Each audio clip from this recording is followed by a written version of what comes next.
Hello and welcome to Bolt Action Reloading. In today's video we'll be discussing the Sierra 107 grain Match King and Hogdgon's H4350 loaded in 6mm Creedmoor. Stick around. Welcome back to the channel. If this is your first time here and you'd like to see how I and the rest of the community here make our group smaller, start now by subscribing to the channel and hitting the bell icon. That way you get notified when I post new videos and you won't miss anything. Well guys, hopefully you guys have started to see a couple videos on the 6mm Creedmoor reloading series that we've started here on the channel. If not, I'll put a card up and you guys can go check out all the other videos I've done in this particular caliber if you're interested. And if I miss any of the projectiles, feel free to put a note in the comment section below and see what I should be testing next. The rifle we're reloading for today is the Ruger Precision Rifle Generation 2, chambered in 6mm Creedmoor. Put a shot on that on the screen, but if you'd like to know any more details, you can check it out in the description box below. As you can plainly see, our projectile for today is the 107 grain Sierra Match King, part number 1570. We're pretty optimistic that we're going to be able to shoot this in our rifle fairly well, since it only requires a 1 1/8" twist barrel. The twist rate on our barrel is 1.7.7, so meeting that requirement, we should have no trouble stabilizing these, but you never know until you see the shots on paper.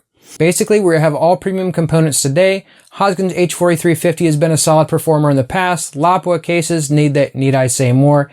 We might as well get into load data and see how it goes. So the load data for today is actually based on Sierra's website data for 6mm Creedmoor. For H4350, they actually have load data all the way up to 42.1 grains with an estimated velocity there of 3,100 feet per second. The cartridge overall length that they're claiming is 2.800, and I don't think we're going to be too far off from that today. That all out of the way, let's get down to our load details. Like I said, the 107 grain Sierra Match King, part number 1570, is our projectile today. Lapua brass, guys, this is the first firing. Technically, we are fireforming during this load test, so our loads might adjust slightly from this. However, we should get a very good idea whether or not this projectile is going to perform, and H4350 as well. The primer for today's video is the CCI 41. This is a hard cut primer, being that this is small rifle primer brass. The pressure sign in my previous 6.5 Creedmoor testing has shown that the primers tend to crater at higher pressure. So to combat that a little bit was why we're using the CCI 41. If you can't find these, the Fed 205M AR primer might work just as well, but we haven't tested those yet. More testing to come, I'm sure. Like I said before, we're going to actually stick with the cartridge overall length of 2.80 inches, primarily, guys, simply because these are very close to my lands. Though there's a little bit of variation in the tip, being these are hollow point bullets. The CBTO that were found on these is somewhere around 2.243 inches at 2.805 inches. That is my lands. So at 2.80 inches roughly, we're going to be somewhere around 5 thousandths off our lands, give or take a thousandth or two. I'm sure as we get more rounds through the rifle, that throat's going to erode just a little bit and those will move out. However, right now we're kind of loading those short, simply to do just to the construction of our rifle. Hogdgon H4350 is our test powder for today, starting at 40.9 grains and loading all the way up to 42.1 grains. So without further ado, we might as well get right into our testing. At 40.9 grains, our estimated velocity would have been 3,028 feet per second. Our actual achieved velocity was only 2941, standard deviation of 13.5, extreme spread of 32, a 4-shot group of 0.215 MOA, and a 5-shot group of 0.929 MOA. Moving on to 41.2 grains, our estimated velocity was 3,045 feet per second. Our actual achieved velocity was 2955. Standard deviation of 5.2, extreme spread of 12, and a 0.583 MOA group. At 41.5 grains, our estimated velocity was 3061. Actual achieved velocity was 2984. Standard deviation of 12.7, extreme spread of 30, and a 0.842 MOA group. At 41.8 grains, our estimated velocity went to 3083. Finally, actual velocity achieved 3,001 feet per second. Standard deviation dropped slightly to 8.1, extreme spread of 20, and a 0.656 MOA group. Moving on to our highest charge for today at 42.1 grains. Our estimated velocity was 3,100 feet per second. Our actual achieved velocity was 3031. Standard deviation of 14.1, extreme spread of 35, and a 0.916 MOA group. So guys, obviously our estimated velocity lags slightly behind the published data for today. Now as I'm trying to make a little bit of a habit on the screen, I'm going to put another graph on the screen for you guys to look at. Again, this is the 6.5 guys load analysis model. And I really like this so you can kind of have a quick at a glance look to see that maybe that powder weight is worth exploring a little bit more. And just to give you a little bit more of one visual thing to evaluate your load. That being said, in today's load data, you can actually see, obvious to see before, 41.0 grains, very good load.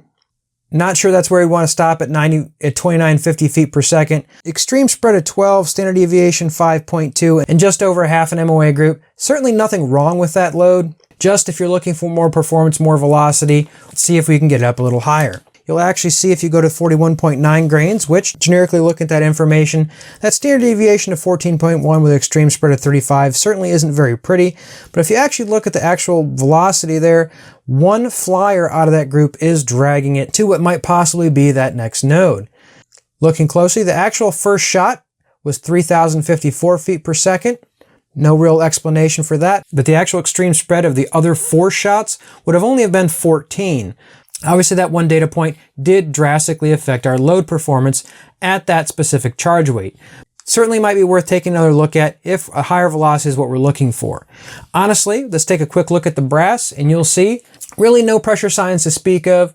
Very, very faint ejector mark on that highest charge of 41.9 grains. So we might actually be approaching max load.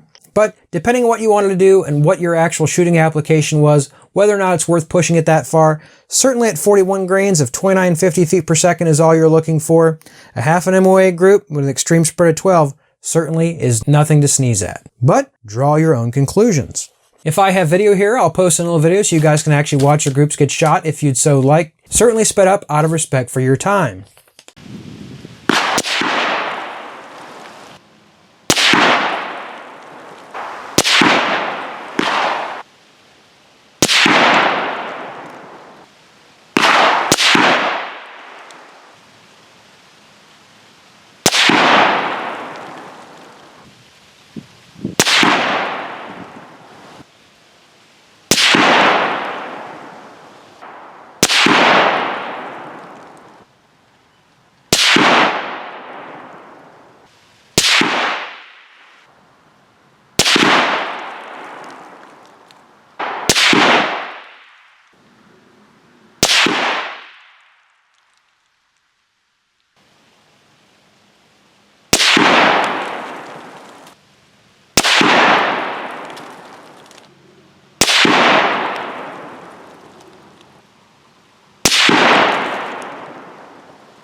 I hope you guys actually enjoyed the video of those being shot.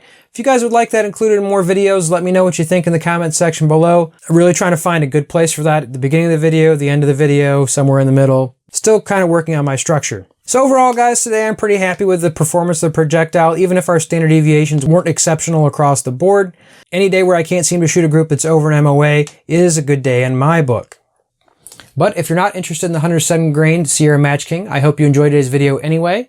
If you have any comments or questions, please put those in the comment section below. If you're not subscribed to the channel, what are you waiting for? Hit that subscribe button, turn the bell notification on so you get notified when I post next week's video. And until next week, stay safe in small groups.